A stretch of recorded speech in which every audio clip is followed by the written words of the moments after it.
வணக்கம். தமிழகம் செய்திகளோடு இணைந்து கொள்ளும் நான் மகளினி கமலநாதன். முதலில் தலைப்புச் செய்திகள். 8ஆம் நாள் அகழ்வில் 2 மனித எச்சங்களும் துப்பாக்கி ஜன்னல்களும் மீட்பு. காலநிலையில் ஏற்பட்டுள்ள மாற்றம். நிரந்தர நியமனங்களை பெற்றுக் கொடுக்க முதலாக ஆதரவு வழங்கியவர் வடக்கு மாகாண ஆளுநரே. வாக்குச்சீட்டு அச்சிடுவதற்கு 800 மில்லியன் ரூபாய் தேவை. கட்சியின் அனைத்து நடவடிக்கைகளிலும் இருந்து சரத் பொன்சேகா நீக்கம். வடக்கு மக்கள் தெளிவாக உள்ளனர். ஆசிரியர்கள் பொறுப்புடன் நடத்திக் கொள்ள வேண்டும். வாக்குமூலம் வெளியான விவகாரம். பொலிஸ்மா அதிபருக்கு விடுக்கப்பட்ட உத்தரவு. வெளிநாட்டவர்களுக்கு விசா விநியோகத்தில் சிக்கல். மீண்டும் ராஜபக்சர்களின் இனவாத ஆட்சிக்கு இடமில்லை. மக்கள் விரும்பும் ஜனாதிபதியை தெரிவு செய்ய இடமளிக்க வேண்டும். வலுவான பொருளாதாரத்திற்கான அடித்தளம் தயார். இனி வருவன விரிவான செய்திகள். முதலில் இலங்கை செய்திகள். ஜனாதிபதி ரணில் விக்ரமசிங்கே எந்தவிதமான முட்டுக்கட்டை போட்டாலும் ஜனாதிபதி தேர்தல் நிச்சயமாக நடந்தே தீரும் என்று தேசிய மக்கள் சக்தியின் தலைவர் அனுரகுமார் திசாநாயக்க தெரிவித்துள்ளார்.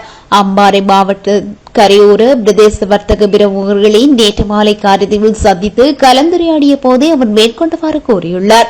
நமது நாட்டு மக்கள் காலமாக நாட்டையும் மக்களையும் அளித்து வருபவர்களே வாக்குகளை வழங்கி வந்திருக்கின்றனர். இதனால் தான் நாடு அனைத்து விதங்களிலும் கெட்டு குட்டிச்சுவராகி இருக்கிறது. இனவாதிகளும் ஊழல்வாதிகளும் இந்நாட்டை ஆண்டதால் தான் நாட்டின் இனவாதம் மேலோங்கி பொருளாதாரம் சீரழிந்து அனைத்து விதத்திலும் நாடு பின்னடைந்து காணப்படுகிறது. இனவாதத்தை முதலீடாக பயன்படுத்தி ஆட்சி நடத்திய ராஜபக்சர்களால் நாட்டை கட்டியெழுப்ப முடியாது. மத்திய வங்கி கொள்ளையில் ஈடுபட்ட ரணில் விக்ரமசிங்கவால் நாட்டை கட்டியெழுப்ப முடியாது. வீடமைப்பு அமைச்சின் வனத்தை வீணடித்த சஜித் பிரேமதாசவால் நாட்டை கட்டியெழுப்ப முடியாது.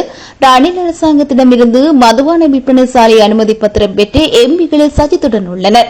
இதனை சஜித் மறுப்பாரா? சஜித் தரப்பினர் பகலில் ரணில் விக்ரமசிங்கவுடன் வாதம் செய்கின்றனர். இரவில் கூட்டம் கூடுகின்றனர். ரணில் விக்ரமசிங்க எங்கள் முடிச்சுக்களை போட்டாலும் அடுத்த 2 மாதங்களுக்கு இடையில் ஜனாதிபதி தேர்தல் நடக்கும். இந்த தேர்தலில் தேசிய மக்கள் சக்தி மகத்தான வெற்றியை பெற்று அதன் மூலமாகவது நாட்டு மக்கள் விரும்புகின்ற மக்கள் ஆட்சி நிச்சயம் மலரும் என மேலும் தெரிவித்துள்ளார். வடக்கில் உள்ள மக்கள் அணி அரசு சேவைகள் கிடைக்க வேண்டும் என்பதில் தெளிவாக உள்ளதாக தொழில் மற்றும் வெளிநாட்டு வேலைவாய்ப்பு அமைச்சர் மனுச நாணயக்கார புகழாகரம் சூட்டியுள்ளார். கிளிநொச்சியில் நடமாடும் சேவையை ஆரம்பித்து வைத்து உரையாற்றும் போதே இவ்வாறு தெரிவித்துள்ளார். இன்று நாடிய பாரிய ஆபத்தான நிலையிலிருந்து மீண்டு வர டெல்லியில் ஆசிரியர்கள் உள்ளிட்ட பலர் சம்பள அதிகரிப்பு கோரி போராட்டத்தில் ஈடுபடுகின்றனர். நாட்டின் பொருளாதார நிலை தெரியாது இவ்வாறு நடந்து கொள்கின்றனர். நேற்றைய சந்திப்பொன்றில் இது எவ்விடியும் வடக்கில் எவ்வாறு உள்ளது என்று அரசாங்க அதிபரிடம் வினவினேன். வடக்கில் ஓரளவு அவ்வாறான நிலை இல்லை என சில போராட்டங்கள் நடைபெறுகிறது. அண்மையில் யாழ்ப்பாண சாவகச்சேரியில் இடம்பெற்ற போராட்டம் தொடர்பில் அவர் எனக்கு தெரிவித்தார். உண்மையில் வடக்கில் உள்ள மக்கள் வித்தியாசமாக சிந்திக்கிறார்கள். தமக்கு கிடைக்க வேண்டிய அரசு சேவைகள் தொடர்பில் வெளிப்புடன் நடந்து கொள்கின்றார்கள். தமக்கு கிடைக்க வேண்டிய சேவைகளை தகவல் அறியும் உரிமை சட்டம் ஊடாக அறிந்து கொள்வதுடன் அந்த விடயம் தொடர்பில் மாற்று சிந்தனையுடன் செயற்படுகிறார்கள் என தெரிவித்துள்ளார். முன்னாள் சுகாதார அமைச்சர் ககலிய ரம்கலவின் விளக்கமறியல் காலம் நீடிக்கப்பட்டுள்ளது. எதிர்வரும் 25ஆம் தேதி வரையில் ககலியவின் விளக்கமறியல் உத்தரவு பிறப்பிக்கப்பட்டுள்ளது. முன்னாள் அமைச்சர் ககலிய உள்ளிட்ட 7 சந்தேக நபர்களுக்கு இவ்வாறு விளக்கமறியல் நீடிக்கப்பட்டுள்ளது. சந்தேக நபர்கள் மாளிகா கந்த நீதிமன்றத்தில் இன்றைய தினம் முன்னிலைப்படுத்தப்பட்ட போதே இந்த உத்தரவு பிறப்பிக்கப்பட்டுள்ளது. சுகாதார அமைச்சர் இடம்பெற்ற பாரிய மோசடிகள் தொடர்பில் ககலிய உள்ளிட்டவர்கள் கைது செய்யப்பட்டு தடுத்து வைக்கப்பட்டுள்ளனர். 2024ஆம் ஆண்டின் ஜனாதிபதி தேர்தலுக்கு தேவையான வாக்குச்சீட்டுகளை அச்சிடுவதற்கு 600 தொடக்கம் 800 மில்லியன் ரூபாய் வரையான பணம் தேவைப்படுவதாக தெரிவிக்கப்பட்டுள்ளது. தேர்தலுக்கான வாக்குச்சீட்டுகளின் அளவை பொறுத்து இந்த தொகை குறைக்கப்படலாம் எனவும், அதேவேளை தேர்தல் தொடர்பான மக்கள் தொகை கணக்கெடுப்பு ஆவணங்கள் இதுவரை அச்சடிக்கப்பட்டுள்ளன எனவும் குறிப்பிட்டுள்ளார். மேலும் ஜனாதிபதி தேர்தலானது எதிர்வரும் செப்டம்பர் 17ஆம் தேதிக்கும் அக்டோபர் 17ஆம் தேதிக்கும் இடையில் இடம்பெற உள்ளதாகவும் அறிவிக்கப்பட்டுள்ளமை குறிப்பிடத்தக்கது. முல்லைத்தீவு கொக்கு தொடுவாய் மனித புதைக்குழியின் 3ஆம் கட்ட அகழ்வாராய்ச்சியில் 8வது நாளான நேற்று 2 மனித எச்சங்கள் முழுமையாக வெளியே அகழ்ந்தெடுக்கப்பட்டுள்ளன. அத்துடன் தமிழீழ விடுதலை புலி உறுப்பினருடையது என சந்தேகப்படும் இலக்கத்தகடு ஒன்றும் துப்பாக்கி சின்னங்களும் இதன்போது மீட்கப்பட்டுள்ளது. ஏற்கனவே 2 கட்டங்களாக அகழ்ந்தெடுக்கப்பட்ட 40 மனித எச்சங்களுக்கு மேலதிகமாக 3ஆம் கட்ட அகழ்வு பணியின் போது மேலும் 7 மனித எச்சங்கள் அடையாளம் காணப்பட்டுள்ள நிலையில் அவற்றில் 5 மனித எச்சங்கள் முழுமையாக காவல்தெடுக்கப்பட்டுள்ளன. முல்லைத்தீவு நீதிமன்ற நீதிபதி தர்மலிங்கம் பிரதீபன் முன்னிலையில் தொல்லியல் பேராசிரியர் ராஜ் சோமதேவா உள்ளிட்ட குழுவினர் முல்லைத்தீவு மாவட்ட சட்ட வைத்திய அதிகாரி க வாசுதேவ மற்றும் சட்ட வைத்திய அதிகாரி பிரணவன் செல்லையா தடவியல் போலீசார் உள்ளிட்ட தரப்பினரும் பங்கு பெற்றதுடன் இந்த 8ஆம் நாள் அகழ்வுகள் இடம்பெற்றிருந்தன. 4வது நாளாக தொடர்ந்து ஐக்கிய நாடுகள் சபையின் இளைஞர் கால அலுவலகத்தின் மனித உரிமைகள் அலுவலகர் அகழ்வு பணிகளை கண்காணித்தார். அத்துடன் காணாமல் போனோருக்கான அலுவலகத்தின் தலைவர் மகேஷ் கட்டுலந்த மற்றும் காணாமல் போனோர் ஆட்கள் பற்றிய அலுவலகத்தின் நிர்வாக அதிகாரி சிரேஷ்ட சட்டத்தரணி தட்பரன் உள்ளிட்டவர்களும் புதைக்குழி அமைந்துள்ள பகுதியில் விஜயம் செய்து கண்காணிப்பில் ஈடுபட்டுள்ளனர். மேலும் கொக்கு தொடுவாய் மக்களிடம் காணாமல் போன ஆட்கள் பற்றிய அலுவலக அதிகாரிகள் புதைக்குழி தொடர்பில் விசாரணைகளை மேற்கொண்டு தரப்புகளை சேமிக்கும் நடவடிக்கையில் ஈடுபட்டிருந்தனர். அதேவேளை இலங்கைக்கான அமெரிக்க தூதரகத்தின் அரசியல் விவகாரங்களுக்கான அதிகாரியும் புதைக்குழி அமைந்துள்ள பகுதிக்கு விஜயம் செய்து நிலைமைகளை கண்காணித்துள்ளார். இந்த மனித புதைக்குழி அடையாளம் காணப்பட்ட நாளிலிருந்து இதுவரையில் மொத்தமாக 45 எலும்புக்கூட்டு தொகுதிகள் அகழ்ந்து எடுக்கப்பட்டுள்ளன. காலநிலையில் ஏற்பட்டுள்ள மாற்றம் குறித்து வளிமண்டலவியல் திணைக்களம் அறிக்கை ஒன்றை வெளியிட்டுள்ளது. இதன்படி மேல் சப்ரகமு மற்றும் வடமேல் மாகாணங்களிலும் காலி மற்றும் மாத்திரை மாவட்டங்களிலும் சில இடங்களில் 75 மில்லிமீட்டர் அளவான ஓரளவு பலத்த மழைவீழ்ச்சி எதிர்பார்க்கப்படுவதாக வளிமண்டலவியல் திணைக்களம் எதிர்ப்பு கூறியுள்ளது. மேல் சப்ரகமு மற்றும் வடமேல் மாகாணங்களிலும் கண்டி நுவரெலியா காலி மற்றும் மாத்திரை மாவட்டங்களிலும் அவ்வப்போது மழை பெய்யக்கூடும். ஓவா மாகாணத்திலும் அம்பாறை மற்றும் மட்டக்களப்பு மாவட்டங்களிலும் சில இடங்களில் மாலையில் அல்லது இரவில் மழையோ அல்லது இடியுடன் கூடிய மழையோ பெய்யக்கூடிய சாத்தியம் காணப்படுவதாக தெரிவிக்கப்பட்டுள்ளது. வடக்கு மற்றும் வடமத்திய மாகாணத்திலும் திருகோணமலை மற்றும் அம்பாந்தோட்டை மாவட்டங்களிலும் அவ்வப்போது மணித்தியாலத்துக்கு 40 தொடக்கம் 50 கிலோமீட்டர் வரையான வேகத்தில் பலத்த காற்று வீசக்கூடும். இடியுடன் கூடிய மழையுடன் தற்காலிக பலத்த காற்று மற்றும் வெண்ணினால் ஏற்படக்கூடிய ஆபத்தை குறைப்பதற்கு தேவையான நடவடிக்கைகளை எடுக்குமாறு வளிமண்டலவியல் திணைக்களம் பொதுமக்களை அறிவுறுத்தியுள்ளது. ஜனாதிபதி வேட்பாளராக முன்வருமாறு ஜனாதிபதி ரணில் விக்ரமசிங்கவுக்கு பாதுகாப்பு ராஜாங்க அமைச்சர் பிரமித பண்டார தின்னகோன் அழைப்பு விடுத்துள்ளார். நாடாளுமன்ற அமர்வில் உரையாற்றும் போதே அவர் மேற்கொண்டவாறு தெரிவித்துள்ளார். ஜனாதிபதி ரணில் விக்ரமசிங்கே மிகவும் குழப்பமான, கடினமான மற்றும் கசப்பான நேரத்தில் நாட்டை கட்டியெழுப்புவதற்கான சவாலை ஏற்றுக்கொண்டார். சுதந்திர இலங்கையில் இத்தனை பிரச்சினைகள் மத்தியில் நாட்டை கையில் எடுத்தவர் யாரும் இல்லை என்று நினைக்கின்றேன். ஜனாதிபதியாக பதவியேற்கும் முன்னரே அவரது வீடு எரிக்கப்பட்டது. ஜனாதிபதி செயலகம் கையகப்படுத்தப்பட்டது. ஜனாதிபதி மாளிகை, ஜனாதிபதி செயலகம், பிரதம அலுவலகம் என்பன கையகப்படுத்தப்பட்டது. நாடாளுமன்ற சுற்றி வளைப்புக்கு உட்பட்டு இந்த நாட்டின் சட்டத்தின் ஆட்சி வீழ்ச்சியடைந்தது. இதன்போது ஜனாதிபதி நாட்டை பொறுப்பேற்றுக் கொண்டார். நாட்டை பொறுப்பேற்றுக் கொண்டதன் பின்னர் படிப்படியாக அரசியல் விஸ்திரத்தன்மையை நிலைநாட்டி, சட்டத்தின் ஆட்சியை நிலைநாட்டி, தேசிய பாதுகாப்பை நிலைநாட்டி, ஒடுக்கப்பட்ட சூழ்நிலையிலிருந்து மக்களை விடுவிக்கவும் பாடுபட்டார். ஜனாதிபதி தேர்தலுக்கு நாங்கள் தயாராக உள்ளோம். தேர்தல் ஆணையகம் தேர்தலை அறிவித்த பிறகு நாங்கள் எங்கள் வேட்பாளரை முன்வைக்கின்றோம். ஜனாதிபதி ரணில் விக்ரமசிங்கவை அடுத்த தேர்தலில் போட்டியிடுமாறு பணிவுடன் அழைக்கின்றேன்.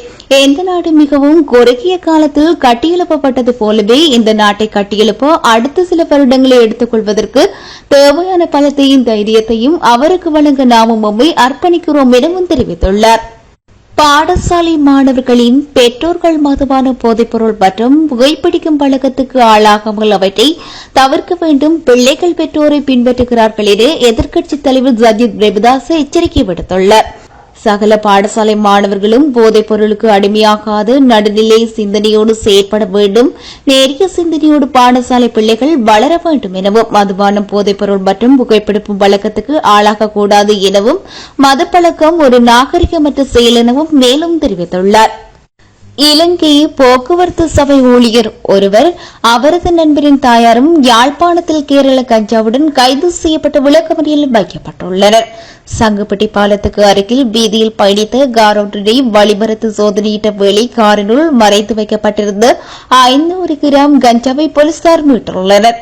அதனையடுத்து காரினை கைப்பற்றிய போலீசார் காரில் செலுத்தி வந்த இலங்கை போக்குவரத்து ஊழியரான வவுனியாவை சேர்ந்த நபரை கைது செய்தனர். கைது செய்யப்பட்ட நபரையும் அவரது காரினையும் சாவகச்சேரி போலீஸ் நிலையத்துக்கு கொண்டு சென்ற போலீசார் போலீஸ் நிலையத்தில் சந்தேக நபரிடம் மேற்கொண்ட விசாரணைகளில் தன்னுடன் இலங்கை போக்குவரத்து சபையில் பணியாற்றும் கொடைக்காம பகுதியைச் சேர்ந்த நபரே தனக்கு கஞ்சாவை வழங்கியதாகவும் தெரிவித்துள்ளார். அதனை அடுத்து கொடிகாம பகுதியில் உள்ள குறித்த வீட்டை போலீசார் முற்றுகையிட்ட வேளை வீட்டில் இருந்து பிரதான சந்தேக நபர் வீட்டிலிருந்து தப்பி ஓடியுள்ளார். அந்நிலையில் போலீசார் வீட்டில் சோதனை நடாத்திய போது வீட்டிலிருந்து 87 கிலோ 67 கிராம் கஞ்சாவை மீட்டுள்ளனர். அத்துடன் வீட்டில் இருந்து தப்பிச் சென்ற சந்தேக நபரின் தாயாரையும் போலீசார் கைது செய்தனர். காரில் கஞ்சாவுடன் கைதான நபர் மற்றும் தப்பிச் சென்ற சந்தேக நபரின் தாயார் ஆகிய இருவரையும் விசாரணைகளின் பின்னர் போலீசார் நீதிமன்றத்தில் முற்படுத்திய வேளை இருவரையும் எதிர்வரும் 7 நாட்களுக்கு விளக்கமறியல் வைக்குமாறு மன்று உத்தரவிட்டுள்ளது. அதேவேளை தப்பி ஓடிய சந்தேக நபரை கைது செய்வதற்கான நடவடிக்கைகளை போலீசார் முன்னெடுத்து வருகின்றனர். ஐக்கிய மக்கள் சக்தியின் கட்சி சார்ந்த அனைத்து நடவடிக்கைகளிலும் இருந்து சரத் பொன்சேகாவை நீக்க தீர்மானம் மேற்கொள்ளப்பட்டுள்ளது. அதன் அடிப்படையில் நாடாளுமன்ற குழு கூட்டம் உள்ளிட்ட கட்சியின் அனைத்து நடவடிக்கைகளிலும் இருந்து சரத் பொன்சேகாவை நீக்குவதற்கு கட்சி தீர்மானித்துள்ளது. மேலும் நாடாளுமன்ற உறுப்பினர் சரத் பொன்சேகாவின் அண்மைக்கால நடவடிக்கைகள் கட்சியின் செயற்பாடுகளுக்கு குந்தகம் விளைவிப்பதாகவும் எப்படியும் தொடர்பாக நன்கு ஆராய்ந்த பின்னரே தீர்மானம் எடுக்கப்பட்டதாகவும் ஐக்கிய மக்கள் சக்தி அறிவித்துள்ளது. அத்துடன் அவருக்கு ஐக்கிய மக்கள் சக்தி மற்றும் ஐக்கிய மக்கள் கூட்டணி ஆகியவற்றின் வேட்புமனு வழங்குவதில்லை எனவும் தீர்மானிக்கப்பட்டுள்ளமை குறிப்பிடத்தக்கது. ஏற்றுமதி பொருளாதாரம், உற்பத்தி, சுற்றுலா, தொழில்நுட்பத்துறை, நவீன விவசாய முறை ஆகியவற்றின் ஊடாக நாட்டுக்குள் வலுவான பொருளாதாரத்தை கட்டமைக்க முடியும் எனவும் அதற்கான அடித்தளத்தை அரசாங்கம் எட்டுள்ளதாகவும் ஜனாதிபதி ரணில் விக்ரமசிங்கே தெரிவித்துள்ளார்.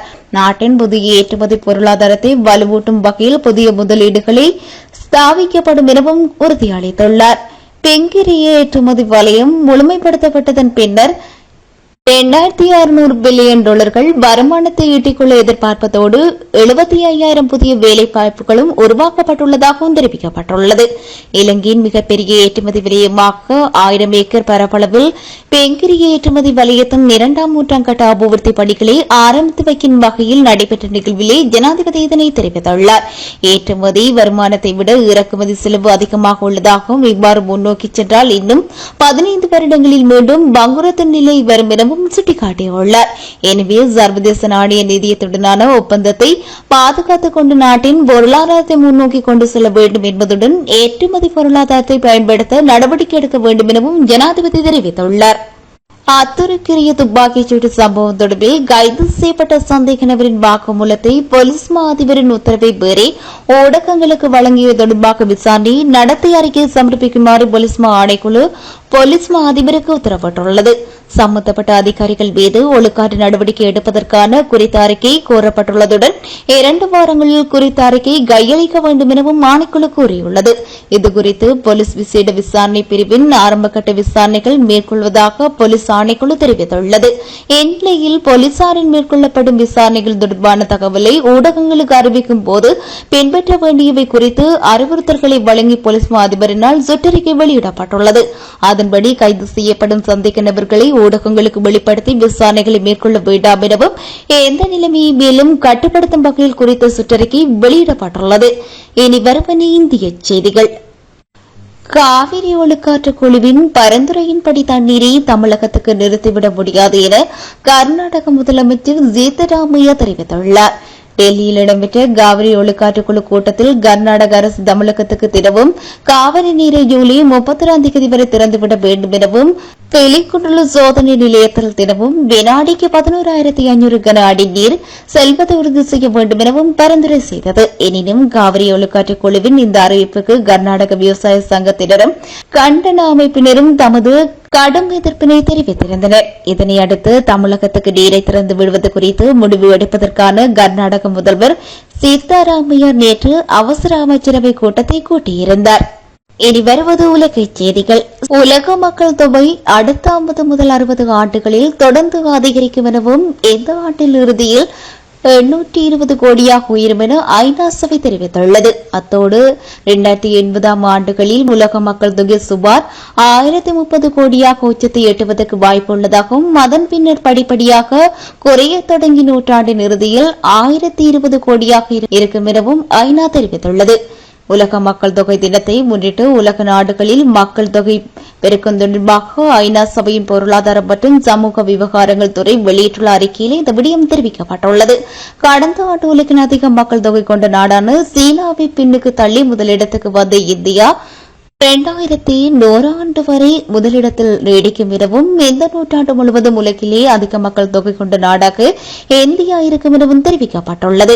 2024 ஆண்டில் இந்தியாவின் மக்கள் தொகை 145 கோடியாக இருக்கும் எனவும் இது 2054 ஆண்டில் உச்சபட்சமாக 169 கோடியாக உயர்வதுடன் 2100 ஆண்டில் இறுதியில் 150 கோடியாக குறையும் எனவும் கணக்கிடப்பட்டுள்ளது.